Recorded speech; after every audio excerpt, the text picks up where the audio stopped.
2/3 times 3/4. Now remember that times in maths means of. So what I actually want here is 2/3 of 3/4. So I've got 2/3 here and I've got 3/4 here shaded. And I want 2/3 of these 3/4. All I'm going to do is I'm going to move this. So I want 2/3 of these 3/4. I want to figure out what that is. I'm moving my bar models along. And I want these 2/3 of the 3/4 that was underneath. So the 3/4 was the blue, the 2/3 is the red. I want to know what 2/3 is of the 3/4. So effectively what I've done is I've split the 3/4 into 3 lines, and I want to know what 2/3 of it is. So I'm looking at just these numbers here, and it's actually where there's the double shading. So my answer is 1, 2, 3, 4, 5, 6.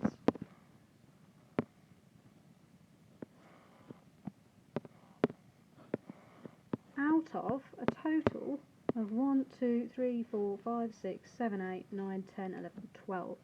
6 out of 12. Now before I even go any further, I'm going to show you, obviously we can't do that bar model every single time, we can't be accurate enough. So what have I actually done? Well, all I've done is 2 times 3 is 6, and 3 times 4 is 12. Times the top, times the bottom. So when you're multiplying, you just times the top and times the bottom. So we did get 6 over 12. Now this answer can be simplified. So I need to divide by 6, because 6 goes into both 6 and 12.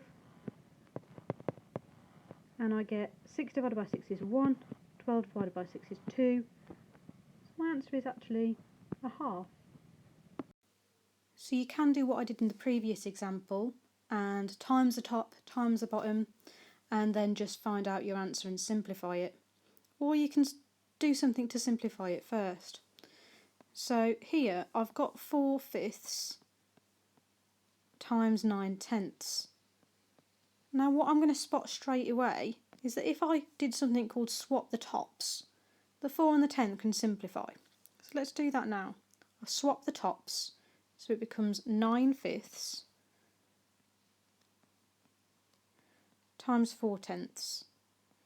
Now just think, what does 4/10 simplify to? And I can divide both the top and bottom by 2, and I get 2 over 5. So let's swap this 4/10 for my simplified 2 over 5. So now I've got 9/5 times 2 over 5.